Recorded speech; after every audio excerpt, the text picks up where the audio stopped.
Welcome back ख़वातीनो हज़रात। इस वक्त हमारे साथ बहुत मुफीद मेहमान मौजूद हैं और मुफीद राय आपको देंगे और आपके मसाइल के हल के हवाले से बात करेंगे। आप हमें कॉल भी कर सकते हैं। आज हम फूड एलर्जीज़ पे बात कर रहे हैं। खाने पीने की चीज़ों से जो एलर्जी होती है, जिसमें आप सुनते हैं तो कभी वीट के बारे में सुनते हैं कि जी गंदम से एलर्जी है, जिस पे लोग बड़े हैरत ज़दा होते हैं, आज तक होते हैं। फूड कलर से एलर्जी होती है और भी खाने पीने में ऐसी अशिया होती हैं जिससे एलर्जी होती है, जिसके बारे में ज़्यादा बेहतर हमारे मेहमान बता सकते हैं। अगर आपका कोई सवाल है इससे रेलेवेंट तो वो आप भी बताएंगे। और कुछ ऐसी खाने पीने की प्रैक्टिसेस भी हैं जो अभी ब्रेक पर मैं बात करी थी मेहमानों से, उसको भी मैं अपने सवालात में आज उजागर करूँगी। हमारे साथ मौजूद हैं हकीम मोहम्मद अमजद इस्माइल साहब। अस्सलाम वालेकुम, कैसे हैं आप? ठीक ठाक हैं। और हमारे साथ हैं हकीम मुस्तफ़ा अनीस साहब। अस्सलाम वालेकुम। और हमारे साथ मौजूद हैं जी सबीन फातिमा साहिबा, जो कि हमारी हर्बलिस्ट हैं और आपने इनको बीइंग शेफ़ भी बहुत बार देखा है। अस्सलाम वालेकुम। वालेकुम अस्सलाम। तो ये जो खाने पीने से इनका ताल्लुक है, उससे रेलिवेंट भी चीज़ें आपको बता सकती हैं कि कोई एलर्जी होती है तो उसका ऑल्टरनेटिव क्या हो सकता है उस फूड का। सो हकीम साहब, आपसे शुरू करते हैं। जो फूड एलर्जीज़ हैं, जिस तरह मैंने कहा कि गंदम के हवाले से मैंने सुना है, फूड कलर्स और इस तरह दीगर चीज़ों के बारे में हमने सुना है, प्रेजर्वेटिव्स जो खानों में होते हैं उसके बारे में सुना है, लेकिन आप इसके बारे में क्या बयान करेंगे ओवरऑल फूड एलर्जीज़ का, और अगर किसी को है तो उनको क्या करने की ज़रूरत है? जी बहुत शुक्रिया। बड़ा इम्पोर्टेंट टॉपिक आज हमने ये चूज़ किया और एक प्रैक्टिसिंग तबीब की हैसियत से मैं देखता हूँ कि बेतहाशा स्पेशली बच्चे जो हैं वो हमारे इसमें मुब्तला होकर बहुत ज़्यादा आ रहे हैं। ग़िज़ाई हसासियत जो है उनमें बहुत ज़्यादा है। रिफ़ाइंड फूड्स का हमारे यहाँ रुझान बेतहाशा है। फिर ये डिफरेंट किस्म के कोलाज और ये सारी चीज़ें जो हैं, तो जहाँ आप किसी चीज़ को ट्रिगर कर रहे हैं अपनी आंतों में, उसके नतीजे में इन्फ्लेमेशन पैदा हो रही है, सोजिश हो रही है, और सोजिश अगर तादेर रहे तो फिर डिफरेंट कॉम्प्लिकेशंस जो हैं वो आनी शुरू हो जाती हैं। सीलिएक डिजीज़ है, आपने वीट ग्लूटेन एलर्जी की बात की, तो इसमें बॉडी जो है उसके अंदर एंटीबॉडीज़ किसी चीज़ की डेवलप हो जाएँ या और उसको रिस्पॉन्स करना छोड़ दें, ठीक है, तो उसके नतीजे में ये वाला मामला जो है ये शुरू हो जाता है। अब ग्लूटेन एलर्जी अगर है तो ग्लूटेन सिर्फ वीट में नहीं है, उसके लिए 4 जो वो हैं गल्ले आपको छोड़ने ही पड़ेंगे अनाज में। अच्छा, बेसिकली वो ग्लूटेन एलर्जी होती है, वो ग्लूटेन एलर्जी जो हम जिसको वीट एलर्जी कहते हैं। वीट एलर्जी कहते हैं। सीलिएक स्प्रू एक अलग चीज़ है, हाँ, वो तो ऑटोइम्यून डिजीज़ आ गई। लेकिन ये जो ग्लूटेन एलर्जी है, हाँ, वो ग्लूटेन जो है वो 4 अनाज की जो लाइनें हैं, वीट, रे, बार्ले, ओट्स, ठीक है, जौ, जई, जैसे जिसके हम ओट्स वगैरह खाते हैं, दलिए, और जवार भी वो कम इस्तेमाल होता है। ये या इसके रेजिड्यूज जो इससे बनी हुई चीज़ें हैं, जितनी भी बेकरी आइटम हो गए, जितने हो गए, वो सब के सब आपको ज़िंदगी में से निकालने पड़ेंगे। और ये अगर बचपन में पैदा हो जाए तो इससे बच्चे की ग्रोथ मुतासर होती है, वो तो एनेमिक मीठा हो भी तो सकता आ है। गया ना, इसमें शुगर नहीं आएगा? इसमें शुगर नहीं है, शुगर ये नहीं प्रोटीन है बेसिकली। ग्लूटेन अच्छा, जो है ना, ये प्रोटीन है, ठीक है। तो इसको जो है वो अटैक करता है हमारा इम्यून सिस्टम, और फिर उसके नतीजे में अच्छा, ये बचपन से वाकई जिन लोगों को पता चल जाता है तो माँ बाप तो बड़े परेशान होते हैं कि ये तो इतना जो फूड आइटम है वो तो इसका अब साइड पे हो गया। हाँ, ये ख़ास तौर पर रोटी गंदम जो है, जब आप वो निकाल देते हैं, अब करें क्या? अब उसमें चावल का इस्तेमाल जो है, अव्वल तो खैर अब बहुत ज़्यादा रुझान इस तरफ हो रहा है, हमारे यहाँ तो नहीं है, लेकिन यूएई साइड पे बाहर भी ग्लूटेन फ्री डाइट जो है, हर तरह की चीज़ें वो प्रोवाइड कर रहे हैं जी। यहाँ भी कुछ लोगों ने कोशिश की है कि ग्लूटेन फ्री आटा जो है, लेकिन बस वो यही है ना कि वो तो फिर आपको फैंसी स्टोर्स पे मिलता है, हर किसी की रीच में नहीं होता। जो लोग अफोर्ड कर सकते हैं वो तो कर लेते हैं इस्तेमाल, वो तो बाहर से भी ले आते हैं, मंगवा भी लेते हैं, लेकिन ये है कि वो हर किसी के एक्सेस में नहीं होता। अच्छा, एक चीज़ मैंने नोट की, जब हम पेशेंट देख रहे होते हैं कि जो रफ टफ लाइफ गुजारने वाले लोग हैं ना, उन पे ये चीज़ें ज़रा सा कम असर करती हैं। सही बात है, इम्यूनिटी उनकी ज़्यादा अच्छी होती है। जो हम बहुत ज़्यादा नुक्सुक वाले लोग होते हैं, ये ना खाओ, ये ना करो, ये हो जाएगा, वैसा हो जाएगा, उसमें ये चीज़ें जो हैं वो ज़्यादा पनपती हैं। बच्चे के अंदर जो वो अंदर जो जंग चल रही होती है, वो कहीं वीक हो जाती है, और उसके नतीजे में वो दूसरी चीज़ें जो हावी आपने बहुत उम्दा बात की है। और ये जो फर्स्ट टाइम पेरेंट्स हैं ना, उनके लिए तो मैं बताना चाहूँगी, क्योंकि ये गलतियाँ हमने भी की हैं कि बच्चे को मट्टी में नहीं जाने दे रहे, यूँ नहीं, नीचे नहीं उतार रहे, यहाँ जा रहा है बार बार हाथ धुला रहे हैं, वहाँ जा रहा है सफाई का इतना इंतज़ाम कर रहे हैं या ख्याल करें, लेकिन इससे होता ये है कि उसमें वो इम्यूनिटी या वो जो सख्ती है या वो जो एक पुख्तगी है वो डेवलप नहीं हो पाती, और वो फिर हर चीज़ उसको, हर छोटी सी चीज़ भी ऊपर नीचे होगी तो उसको अटैक और ये हम इसका देखते हैं नज़ारा हर जगह जी। नजर आता है हमें। और कोविड में भी हमने यही देखा, कोविड में भी देखा। जो ज़्यादा अच्छे एनवायरनमेंट में रहते थे वो सबसे ज़्यादा मुतासर हुए। अच्छा मुस्तफ़ा, आपसे मैं ये जानना चाहती हूँ कि अगर इस तरह की एलर्जीज हो जाएं तो हमने जिस तरह MBBS डॉक्टर्स के पास जब लोग जाते हैं तो वहाँ तो ऐसे लगता है कि ये अब डिवेलप हो गई, ताहयात है, इसका कोई हल नहीं हो सकता। क्या आपके पास हिकमत में कोई हल है इसका, या इसको सिर्फ मैनेज किया जाएगा? देखिए मैं नॉर्मल तौर पर, देखिए असल में 4 एलर्जीज़ हैं नॉर्मल तौर पर। सबसे पहला एक डस्ट एलर्जी है, दूसरा ब्लड एलर्जी है, स्किन एलर्जी है, एक का ताल्लुक जो है वो स्किन एलर्जी से आ जाता है और एक का ताल्लुक पोलन एलर्जी से आता है, ठीक है। तो उसने देखा है, सबसे पहले देखा जाए कि भाई ये प्रॉब्लम किस वजह से है। आया इसका इम्पैक्ट डस्ट की वजह से है, आया इसका इम्पैक्ट ब्लड की वजह से है, आया इसका इम्पैक्ट स्किन की वजह से है या इनटेक की वजह से है। तो मैंने फिर उसके मुताबिक ही इसका इलाज किया जा सकता है। जिन बच्चों को नॉर्मली तौर पर बचपन ही से पेप्सियाँ या जंक फूड पे लगा दिया जाता है तो उनकी इम्यूनिटी वीक हो जाती है। तो जब ये मामला हो जाएगा तो खुद ब खुद ही उनके ब्लड के इन्फेक्शन पैदा होगा या उनके मैदे पे सूजन आएगी और ये नॉर्मल तौर पर ये मामला पैदा हो जाएगा। तो जिन बच्चों को ये प्रॉब्लमेटिक इशू है, सबसे पहला तो उन बच्चों को जितना हो सके साबूदाना खिलाया जाए पानी में, तो इंशाअल्लाह से पहले तो उन बच्चों की इम्यूनिटी स्ट्रांग होगी। दूसरा, जितना हो सके उनको रात को सोने से पहले किशमिश या मुनक्का का इस्तेमाल किया जाए, तो इससे उनका ब्लड प्यूरिफिकेशन होगा जी। तीसरा, जो प्रॉब्लमेटिक इशू हो रहा है उन लोगों को जितना हो सके रात को सोने से पहले 6 साल की उम्र के बाद दूध से अवॉइड करें, तो खुद ब खुद ही अल्लाह के जो भी एलर्जीज हैं वो खुद ब खुद ही अपना ख़त्म हो जाएंगे इंशाल्लाह। चलें, ये तो आपने ओवरऑल एलर्जीज़ का बताया। एक्चुअली हम अभी पहले फूड एलर्जी पे फोकस कर रहे हैं, उसके बाद बाकी तमाम भी बड़ी इंपॉर्टेंट एलर्जीज़ हैं उस पर भी हम बात करेंगे। सबीन, जितनी बात की गई है उसमें आप जो इनपुट देना चाहें, और हमें ये भी बताइए कि ऑल्टरनेटिव क्या हो सकता है कि अगर किसी को ग्लूटेन से, जिस तरह उन्होंने बताया, और उसके बाद ये भी बता दिया कि कौन कौन सी चीज़ें हैं जो मना हो गई आपकी ज़िंदगी में, तो बस चावल रह गए मेरे ख्याल में रोजमर्रा की चीजों में। चावल है, मकई है, हाँ, ये चना है, ये सब चीजें। तो क्या, किस तरह से आप अपनी आदतों को बदलें और क्या समझती हैं आप, क्या रिजॉल्व है इसका? देखें, सबसे पहले तो ये कि हम डिपेंड करता है कि आपकी बॉडी किस चीज़ को एक्सेप्ट कर रही है फूड में। इसके लिए ज़रूरी नहीं कि आप कोई भी चीज़ एकदम से बंद कर दें, ऐसा बिल्कुल भी नहीं होता है। जो चीज़ हम शुरू से बाय बर्थ खा रहे होते हैं वो हमें हमारी बॉडी बता रही होती है कि वो हम किस किस चीज़ के आदी हैं। नहीं, जिसको ग्लूटेन एलर्जी होगी वो तो उसको तो बंद करना पड़ेगा ना, नहीं, वो वाली तो वो बिल्कुल बंद करना पड़ेगा उसको। लेकिन उसका ये, आप जैसे इन्होंने कहा मकई है या हम छोलों का इस्तेमाल करते हैं या और बहुत सारी चीज़ें हैं, तो वो उसका इस्तेमाल आप अपने रूटीन में रखेंगे तो उससे हमें बहुत फ़ायदा होगा। अच्छा, एक चीज़ और भी है कि अगर हम अंडे की सफ़ेदी का जो पानी जो हम बनाते हैं, जर्दी हटा दें और सफ़ेदी को जो है वो ग्राइंड करके थोड़ी सी चीनी उसमें शामिल करके अगर वो हम पीते तो हमारे जो ब्लड में एलर्जी है या हिद्दत होती है खून में जो कहलाती है वो कम हो जाती है। तो उसमें अगर हम जाते हैं बहुत सी तकरीबात में, हमें नहीं पता होता उसमें कौन सी चीज़ें इस्तेमाल की जाती हैं खाने में और सडन हम खा लेते हैं, तो उसके लिए बेस्ट है कि आप उसको इस तरह से कंपलसेट कर सकते हैं कि आप नारियल के पानी का इस्तेमाल कर सकते हैं। जैसे कि नारियल का पानी जो होता है बहुत सारे इन्फेक्शन को दूर करता है, जो हमारे मैदे में इन्फेक्शन हुआ होता है उसको दूर करता है। तो ये बहुत सारी चीज़ें हैं जो आपको।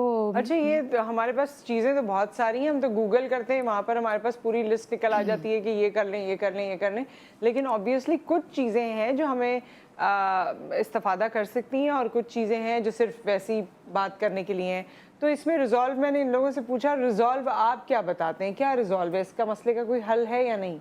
देखिए, सबसे पहला जो इसमें कदम होगा ना हमारा, एक तबीब जो गाइड करेगा वो ये होगा कि आप सबसे पहले जो चीज़ ट्रिगर कर रही है उसको उससे पहले पीछे हट जाइए। मिसाल के तौर पे कोई आदमी लैक्टोज इंटॉलरेंट है, दूध हजम नहीं होता, मैं खुद भी उसकी एक मिसाल हूँ। अच्छा, मुझे दूध हजम नहीं होता, शुरू से ही बाय बर्थ ऐसा है, लेकिन मैंने कभी दूध छोड़ा नहीं। हाँ, डायरेक्ट जो जैसी चीज़ें हैं, रसमलाई टाइप की चीज़ें हैं और इस तरह की चीज़ें, वो मैं अवॉइड करता हूँ, लेकिन मैं चाय में दूध का इस्तेमाल कर लेता हूँ। दूध की एक दूसरी शक्ल है दही की फॉर्म में मैं इस्तेमाल कर लेता हूँ थोड़ा बहुत। तो अच्छा, फिर उसके फेजेस भी होते हैं कि आप कितने ज़्यादा उसको आपकी बॉडी जो है रिस्पॉन्स कर रही है। कुछ लोग जो हैं वो तो एकदम से जो है वो हाथों में आ जाते हैं, एक चीज़ कहलाती है एनाफाइलेक्टिक शॉक, इवन फेटल हो जाती है, मतलब मौत के करीब पहुंच जाता है आदमी, उसके रेस्पिरेटरी ट्रैक जो है वो डिफ्यूज हो जाता है। तो इस तरह की चीज़ें जब डेवलप हो जाएं तो फिर वहाँ हमें एहतियात करनी पड़ती है। तो उसकी इंटेंसिटी कितनी है, वो कैसे रिस्पॉन्स कर रहा है, उसको देखते हुए आपने चीज़ों को मैनेज करना होगा। या और अपने आप को भी आप रीड करें कि आपको क्या चीज़ कितनी टॉलरेंस है, क्या चीज़ में आपको ज़्यादा मसला हो जाता है। बिल्कुल। और दूसरी बात ये है कि जैसे मिसाल के तौर पर दूध की बात की मैंने, तो हम बहुत सारे लोगों में सजेस्ट किया कि आप दूध में थोड़ा सा दालचीनी डाल के जोश दे के वो पी लीजिए, पुदीना जोश दे के वो पी के देखिए, इसी तरह सौंठ का इस्तेमाल जो है दूध में मिला के पका के वो करके देखिए, तो बहुत सारे लोग उसको रिस्पॉन्स करते हैं। अच्छा, सब नहीं, कुछ लोग रिस्पॉन्स वैसे करते तो हैं। लैक्टोज फ्री मिल्क भी अवेलेबल है, लेकिन उसका शायद टेस्ट इतना अच्छा नहीं होता। छोटे बच्चों में तो है, बिल्कुल, उनको तो दे दिया जाता है अगर उनको मसला फॉर्मूला है मिल्क आते हैं, लैक्टोज फ्री, वो आप दे सकते हैं। हाँ, वो उसमें सोया मिल्क और न जाने कौन कौन सा है, जिसकी खुशबू ही इतनी अजीब लग रही होती है तो पीना तो दूर की बात है। सो इस तरह आप अपनी एलर्जी को मेंटेन कर सकते हैं। अच्छा, जिस तरह बाकी एलर्जीज़ की भी अभी बात हुई, क्योंकि फूड से रिलेटेड प्रेजर्वेटिव से भी लोगों को एलर्जी है, मगर उससे जान नहीं छुड़ा पाते। मायोनीज़ है या और इस तरह के सॉसेस हैं। आजकल घर में भी अगर आप फास्ट फूड बनाते हैं और बाहर से नहीं मंगाते, बच्चों को घर में बना के दें, तो उनको वो लवाजमात चाहिए और उनके अंदर ज़्यादातर प्रिजर्वेटिव्स होते हैं। उसका क्या हल समझते हैं आप कि उनसे कैसे आप ये हल तो पता है हमें कि घर में बना लें सॉस, मगर कितने किस्म की सॉस घर में बनाएं? बारबेक्यू सॉस है, ये सॉस है, वो सॉस है, कितने किस्म की सॉस बनाएं? तो क्या इसका हल हो सकता है? तो देखिए, इसमें एक तो पहली सबसे पहली चीज़ जो है वो प्रिजर्वेटिव जो है हेपेटोटॉक्सिक है, जिगर के लिए को तबाह करते हैं, नुकसान देते हैं। फिर WHO ने, FDA ने इसकी एक मिकदार जो है उसको मुकर्रर किया कि आपने इससे एक्सीड नहीं करना। अच्छा, ठीक है।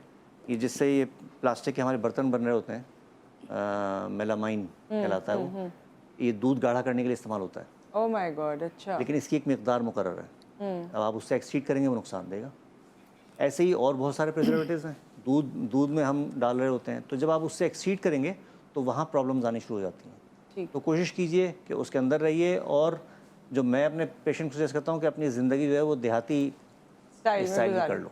ठीक है, बस फ्रेश चीज़ें हों, ताज़ा चीज़ें हों। एक ब्रेक आ गया है और ब्रेक के बाद हम कुछ और भी बातें हैं यहाँ पर जो डिस्कस करेंगे। एलर्जीज़ के हवाले से भी आपका सवाल है, कोई बात आप करना चाहते हैं, पूछना चाहते हैं, मोर देन वेलकम, आप कॉल कर सकते हैं आफ्टर द ब्रेक।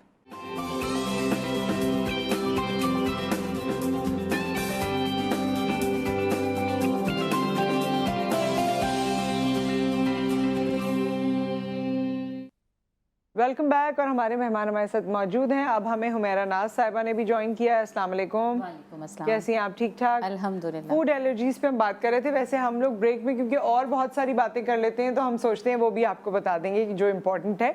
लेकिन जो फूड एलर्जी पे हम बात कर रहे थे, उससे रिलेटेड आपका कोई ऐसा एक्सपीरियंस या आपकी कोई ऐसी रेमेडी जो आप लोगों तक पहुँचाना चाहें? बहुत सारी रेमेडीज़ होती हैं, जैसे कि फ़ूड एलर्जीज़ में मैं तो मीठा सोडा मेरे लिए बेहतरीन है। मैं कहती हूँ वो एलर्जीज ना भी हों तो हमें अपनी लाइफ का हिस्सा थोड़ा सा बना लेना चाहिए। उसको पकौड़ों में डलता है हमारे यहाँ तो पकौड़ों में डलता है, लेकिन ये कि मीठा सोडा अगर हम अपनी लाइफ का हिस्सा बना लें, क्योंकि ये मैं रिसर्च से बता रही हूँ कि मैं US वगैरह में जितने भी कॉन्टेक्ट्स हैं डॉक्टर्स से सबसे, तो वो अपने घर में जो है ये रखते हैं मीठा सोडा, और लाजमी उनकी डाइट में है कि हमने इसको इस्तेमाल करना। उससे क्या होता है, जो हमारे कैंसर जो सेल्स बनाते हैं ना, उसको भी ये ख़त्म करता है बॉडी के अंदर से। तो क्या बेस्ट तरीका क्या है मीठा सोडा इस्तेमाल करने का? तरीका ये है कि आपने पानी लेना है। अब आप जैसा तो चाहें पानी ले लें, ठंडा ले लें, गरम ले लें, लेकिन नॉर्मल जो वाटर होता है वो लें। उसके अंदर मीठा सोडा ऐड करें, लेमन ऐड करें, जैसे लेमनेड बनाते हैं में ऐड करें मीठा सोडा। लेमन लीजिए, पानी लीजिए 1 गिलास, उसके अंदर आपने 1/4 टीस्पून मीठा सोडा लेना है, ज़्यादा नहीं लीजिएगा। और उसको डेली नहीं लेना है, अल्टरनेट डेज में लीजिए, और उसको ये शिकंजी बना के फ़ौरन ये आपको जैसे क्रैम्स वगैरह तो उसमें भी रिलीफ देगा, एंड देन आपकी एलर्जीज़ को भी ख़त्म करेगा ब्लड में से। बेसिकली हमें जब एलर्जीज होती है तो हमें ब्लड प्योरिफिकेशन की बहुत नीड होती है, तो हमें डिटॉक्स करना बहुत ज़रूरी होता है बॉडी को। तो बॉडी के जितने डिटॉक्सिफिकेशन के हमारे पास जितने भी चीज़ें हैं, हम उसको डिटॉक्स करें। पुदीना बहुत बेहतरीन है, हमें पुदीने का इंटेक रखना चाहिए इन दिनों में, ख़ास तौर पे जो भी बरसात का मौसम है, इसमें पुदीने का इंटेक आप बहुत रखें। चटनी बनती है लहसुन के साथ, ग्रीन वेजिटेबल्स वैसे भी बहुत अच्छे हैं, कहा जाता है कि आपके लिए फ़ायदेमंद साबित होती हैं। अच्छा मुस्तफ़ा, ये जिस तरह हमें एलर्जीज़ में एक और चीज़ भी है, लोग उससे भी बहुत रिलेट करेंगे कि हमें वो डिफरेंट एलर्जी है, लेकिन छींके आना और नज़ला रहना, ये हमारे यहाँ सर्दियों के कपड़े निकल रहे हो तब भी ये एलर्जी शुरू हो जाती है। डस्ट से आपने कहा था, उससे भी ये, परफ्यूम से, पाउडर से, कुछ ऐसी चीज़ें हैं जो हमें इरिटेट करती हैं हमारी नाक को ख़ास तौर पे, और फिर ये चीज़ें शुरू होती हैं। तो ऐसे लोगों की एलर्जीज़ के लिए आप कोई रेमेडी बताना चाहेंगे?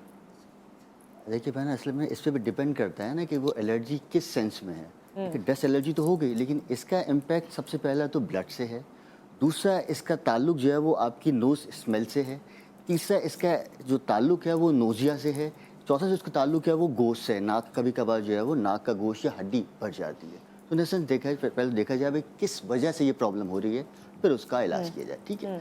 अगर जिन लोगों को ये प्रॉब्लमेटिक इशू ब्लड की वजह से या डस्ट एलर्जी की वजह से या नज़ला ज़ुकाम ये जो वायरल चल रहा है उसकी वजह से है, तो वो दो काम करें। सबसे पहला वो जड़ी बूटी है, उसका नाम है अतरीपल। दूसरा एक जड़ी बूटी है, उसका नाम है अजवाइन, ठीक है। बस इन दो चीज़ों को पीस लें। पीसने के बाद हाफ टी-स्पून लेकर इसको 1.5 कप पानी में पकाएं। ये 1.5 कप का 1 कप हो तो दिन में 1 मरतबा इसका कावा पिए।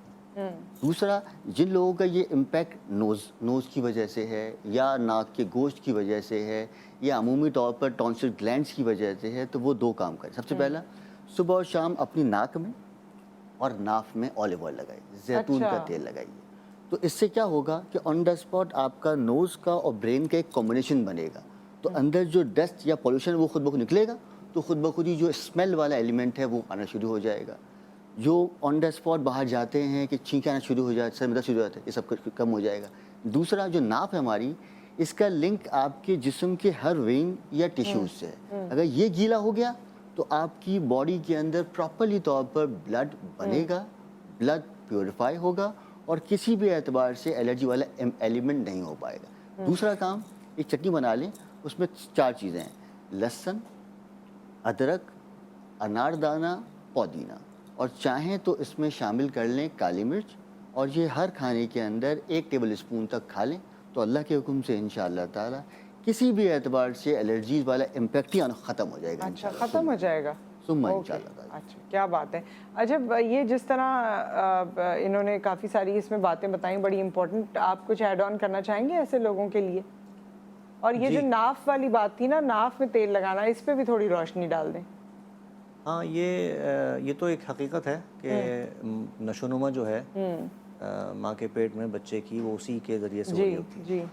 और बज़ाहिर अगर हम देखें इसको डाइसेक्ट करके, तो उसका कोई लिंक हमें वैसे नज़र नहीं आता। तो ये जस्ट एक जगह है और उसमें मौजूद है। लेकिन आजकल बहुत सारे लोग इस पे काम कर रहे हैं और बड़ी इस पे बातें भी हो रही हैं और उसके इफ़ेक्ट भी देख रहे हैं लोग। डिफरेंट किस्म के ऑयल्स जो हैं वो सजेस्ट करते हैं कि आप नाक में लगवाइए।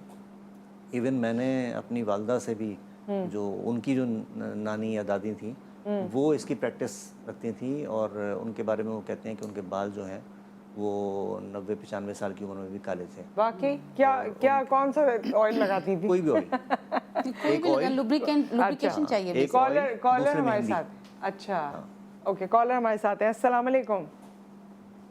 वालेकुम सलाम जी, मैं इस्लामाबाद से वारिस हो रहा हूँ जी।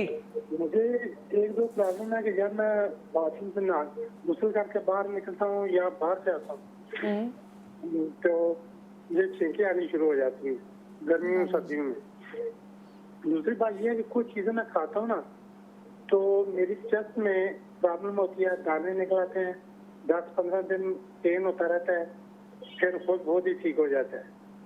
जैसे कि बैंगन खा लूँ, ये चार जो है सरसों के तेल वाला, इस तरह की चीजें खा लूँ, अमरूद खा लूँ, तो बात इनकी समझ आ गई आप लोगों को? पेट डिस्टर्ब रहता है। हाँ, ठीक है, ऑन एयर बताते हैं आपको वारिस साहब। Thank you so much. जी हुमैरा, कुछ बताएंगी इनको? इनका जो है ना पेट बेसिकली, पहले तो इन्होंने कहा नहा के आता हूँ तो छींके बहुत आती हैं, गर्मियों और सर्दियों। एलर्जी का मैं थोड़ा सा बता दूं कि मुस्तफ़ा ने भी बहुत अच्छी चीज़ें बताई हैं। सिंपली अगर आप छोटी हड़का भी इस्तेमाल करें तो उससे भी आपकी जो एलर्जी होती है वो ख़त्म होती है। देन आप गुड़ का इस्तेमाल रखें, क्योंकि जो भी पोलन जो पेशेंट होते हैं जिनको एलर्जी होती है ज़्यादातर करके, तो उनको गुड़ की डली अपने मुँह में रखना ही चाहिए जब बाहर जाते हैं, ख़ास तौर पर पे जब हम ट्रैवल कर रहे होते हैं, तो वो रखें ताकि जो डस्ट है वो डिटॉक्स कर रही होती है, वो ठीक है। आपके लिए वो करें। और प्लस इन्होंने ये बताया कि इनको कुछ चीज़ें ऐसी हैं जो हज़म नहीं होती हैं और फिर पेट डिस्टर्ब होना शुरू हो जाता है। तो पेट को ठीक करने के लिए बेसिकली बहुत सारी चीज़ें हैं। मैं मुरब्बा बता रही हूँ इनको, ये बही का मुरब्बा लेना शुरू करें, उससे भी ठंडा मैदा रहेगा, तो वो इस्तेमाल शुरू करें। दोबारा बाकी किस चीज़ का? बही बही का। बही का सही। मुरब्बा लेना शुरू करें, उससे ये ठीक होना शुरू हो जाएगा। और बहुत सारी चीज़ें जैसे वो जो मैं मीठा सोडा वाला बताया है वो भी ये ले सकते हैं, और उससे ये होगा कि इनका जो डाइजेस्टिव सिस्टम है ना वो बैलेंस में आ जाएगा, कंट्रोल हो अच्छा, जाएगा। इसमें सबीना आप कुछ बताएंगी? इन्होंने कहा कि मैं ऑयल की चीज़ें या इस तरह खाता हूँ तो फिर प्रॉब्लम शुरू होती है और काफ़ी जी। दिन तक रहती है। हाँ, उसके लिए बेहतरीन है कि आप जो है जब ऑयल की चीज़ को इस्तेमाल करते हैं तो गर्म पानी का इस्तेमाल जो है खाने के बाद थोड़ा सा नीम गर्म पानी इस्तेमाल करें, तो उससे ये होता है कि आप जो ऑयली चीज़ें खा रहे होते हैं वो उससे नुकसान नहीं होता। दूसरी बात ये कि जब हम खाने में कोई चीज़ इस्तेमाल कर रहे थे, ख़ासतौर पे मीट, तो कोशिश करें कि मीट जो है वो बॉईल करके उसको एक दफ़ा में पानी से निकाल लें, तो उसमें जो हिद्दत मौजूद होती है, ख़ास तौर पे चिकन में, बीफ में इतना नहीं होता जितना चिकन में हमारी शिकायत मिलती है, क्योंकि उसको बहुत ज़्यादा फीड दी जाती है और वो एक ट्रांसपेरेंट तरीके से बढ़ाया जाता है। तो उसमें कि चिकन को बॉईल कर लें, एक बॉईल दे दें चिकन को, तो फिर ये होता है कि उसकी जो हिद्दत होती है वो कम हो जाती है। और नीम गर्म पानी पीने से ये होता है कि जो हमने ऑयली चीज़ें खाई भी होती है वो काफ़ी हद तक बेहतर हो जाती हैं। अच्छा, पानी की बात आप लोग पहले भी कर रहे थे और उसमें आप दोनों ने कहा कि जी सुबह उठ के जो पानी पिया जाता है कि सबसे पहले पानी पियो, ये बहुत नुकसानदेह। मैंने तो ये पहली दफ़ा सुना है, क्योंकि मुझे तो लगता था सुबह उठ के पानी पीना चाहिए, वो बहुत फ़ायदेमंद है। अच्छा, इसमें ऐसा है कि मैं अक्सर ये चूँकि ये थ्योरीज आती हैं, हम जो पेशेंट इसकी प्रैक्टिस कर रहे होते हैं तो उनसे एक सवाल होता है कि आपने क्या अचीव किया ऐसा करके, ठीक है, तो उसके हमें कोई पॉजिटिव वो नहीं मिलते, सिवाय इसके कि शुरू में एक वो कहते हैं जी पेट साफ़ हो गया और हो गया, लेकिन उसके बाद फिर आहिस्ता आहिस्ता वो चीज़ें ख़त्म हो जाती हैं। फिर नबी करीम सल्लल्लाहु अलैहि वसल्लम जो है उनकी अगर हम हयात तैयबा को देखें तो उन्होंने नबीज़ का इस्तेमाल किया सुबह नहार में। रात को कोई चीज़ भिगो दी पानी में, खजूर है, इंजीर है, जैतून है या और XYZ कोई इस तरह की चीज़ है, और सुबह उसका पानी पिया। नहार मुँह पानी पीना जो है वो एज सच हमें उनकी उसमें सीरत में नहीं मिलता। सही। तो एक तो ये वहाँ से तो ये उठाया वो गया। खा के और फिर उसके इसके बाद पीछे वो एक पानी लॉजिक है पिया।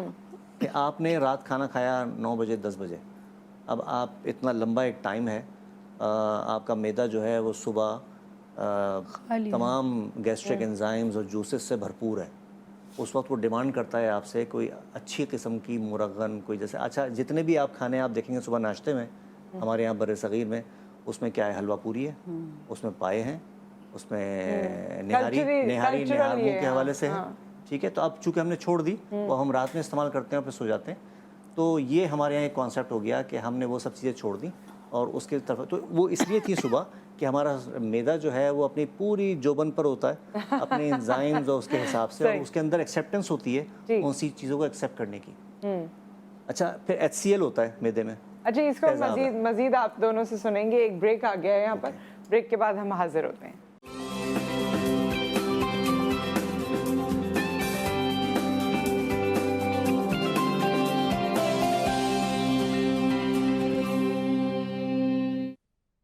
वेलकम बैक ख़वातीनो हज़रात। हम बात तो एलर्जीज़ पे कर रहे थे, फूड एलर्जीज़ को हम ज़्यादा फोकस कर रहे थे, लेकिन अब क्योंकि हमारे पास वक्त कम है इस सेशन को क्लोज़ करने के लिए, तो मैं चाहती हूँ कि जितने लोग यहाँ पर मौजूद हैं, ज़ाहिर है उनका तजर्बा मुशाहिदा बहुत बेहतरीन है और सेहत के हवाले से कोई ना कोई ऐसी चीज़ है जो हमसे गलती होती है और वो हमारी गलतियों को एज़ नॉलेज देखते रहते हैं। तो आज वो हमें बता सकते हैं कि कौन सी ऐसी चीज़ है जो हमें करनी चाहिए या नहीं करनी चाहिए, या कोई भी फूड फॉर थॉट आप लोगों की तरफ से सेहत के हवाले से। हुमैरा, आपसे शुरू करते हैं। मैं आजकल के हिसाब से बताऊंगी, जो डेंगू आजकल बहुत हुआ है, मैं हमेशा अपने घर में भी यही करती हूँ। एक तो साफ़ पानी पे आता है ये मच्छर, तो कहीं भी जो आपके बकेट बाथरूम में कहीं भी पानी भर के जो रखते हैं उसको ना रखें अभी कुछ दिन तक, जब तक ये है, और जहाँ पानी का एरिया है वहाँ से पानी आप बिल्कुल खुश्क करके रखें ताकि मच्छर आने ना पाए घर में।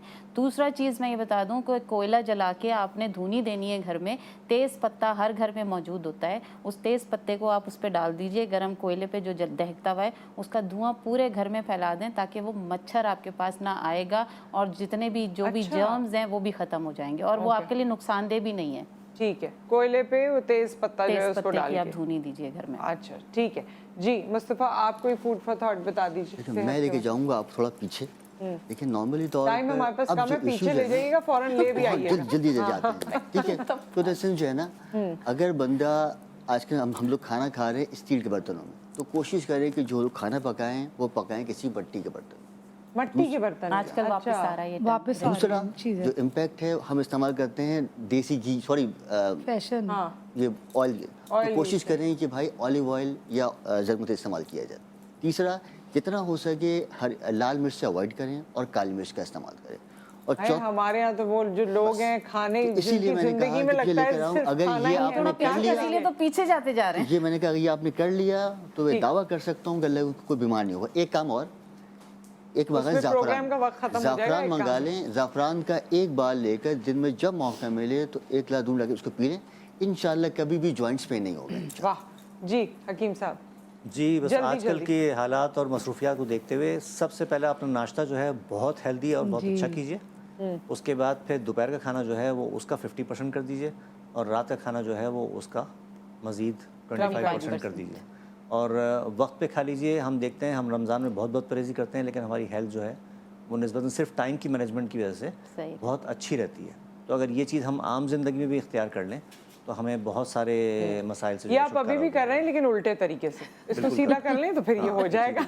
जी सभी। जी, पानी का इस्तेमाल ज़्यादा से ज़्यादा करें, जैसे कि इन्होंने भी कहा। और आज एक नई चीज़ मालूम हुई है कि निहार मुँह पानी कम पीना चाहिए, पीना ही नहीं चाहिए। तो पानी का इस्तेमाल ज़्यादा से ज़्यादा रखें ताकि ये कि हमारी जो स्किन जो है वो ग्लो रहे और हमारी सेहत जो है वो भी अच्छी रहे। ठीक, बहुत बहुत शुक्रिया आप सबकी तशरीफ़ आवरी का। Thank you so much. और मेरे कहने कुछ भी कहने की गुंजाइश नहीं रही है, तो आप अपना ख्याल रखिए, दुआ में याद रखिए।